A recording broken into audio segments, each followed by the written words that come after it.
दर्शकबिन यति बेला कान्छीले सागरलाई भेटाइसकेकी छिन्। अन्तत कान्छीले भने सागरलाई जसले छोपेर राखेको थियो उसलाई दाउराले हिर्काइसकेकी छिन्। दर्शकबिन अन्तत कान्छीले न्याय भने पक्कै पाएकी छिन्। बिचरी कान्छी आफ्नो पै बुढा हराएको लामो समय भइसकेको थियो। पहिला जसरी भए पनि भेटाउँछु भनेर भेट्ने आश भने कहिल्यै मेटिनन्। तर यति बेला त्यही आशले गर्दा घना जङ्गलको बीचमा आफ्नो श्रीमानलाई भेटाइसकेकी छिन्। यता गुण्डाले भने कान्छीको श्रीमानलाई अपहरण जस्तो गरेर राखेको थियो। बाँधेर राखिसकेपछि कान्छीले भने उसको टाउको नै फुटाइदिएकी हुन्छन्। मेरो पै बुढालाई किन यस्तो गरेको भन्दै निकै रिसाएकी हुन्छन्। लामो समयसँग आफ्नो पै बुढालाई भेटाएकी कान्छी भने उता गुण्डाको टाउकोमा दाउराले हानिसकेपछि ऊ भने केही छिन बोल्नै सक्दैन। बिचरी कान्छी लामो समय आफ्नो कतै केही हुने पो हो कि आफ्नो पै बुढा जीवितै छन् होला भनेर बसेकी उनी अन्ततः जीवितै फेला पारिसकेकी छिन्। आफ्नी छोरीलाई घरमा राखेर उनी श्रीमानलाई खोज्न हिँडेकी थिइन्।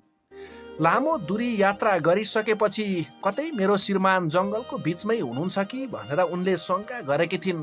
तर शङ्का गरे अनुसार उनले आफ्नो पै बुढालाई रुखमा बाँधेको भेटाएकी थिइन्। यता भान्जी र मामा दुईजना रहेका थिए। भान्जीले भने गल्ती स्वीकारी रहेकी थिइन्।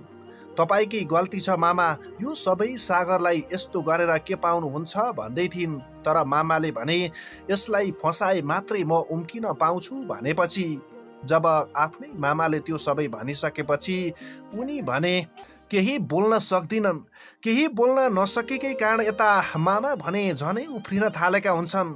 अन्ततः उफ्रिरहँदा कान्छी र कान्छीको देवर अनि दाई त्यही निर पुगेका हुन्छन्। अन्ततः एकहोरो भएको बेलामा जब कान्छीले भने उसलाई टाउकोमा प्रहार गर्छिन्।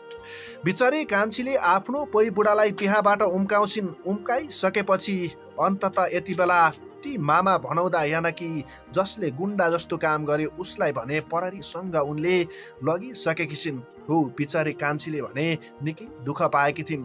कहाँ पुगिनन्, कहाँ भौतारिनन्, कतिले त बौलाई समेत भने। अन्ततः बेलामा खाना समेत खान नपाएकी कान्छी भने आफ्नो पै बुढालाई यति बेला सजिलै घर लिएर जान थालेकी छिन्।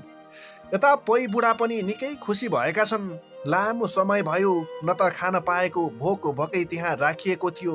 उनी चिच्चाउँदै थिए, कराउँदै थिए, जसरी भए पनि मेरो खबर म जिउँदैछु भन्ने कुरा कान्छीले थाहा पाए हुन्थ्यो भन्ने सोचेका थिए। अन्ततः नभन्दै कान्छीको सपनाले भने सागरसम्म पुर्यायो र सागरलाई बचाउन सफल भएको थियो। दर्शकबिन यो अरू केही होइन, यो केवल एउटा सिरियलको रिभ्यू मात्रै हो। यसलाई साँच्चीकै घटना भने नसम्झिनुहोला। साँच्चीकै तपाईँलाई यो भिडियो कस्तो लाग्यो, जस्तो लाग्यो त्यस्तै प्रतिक्रिया दिन भने नछुटाउनुहोला।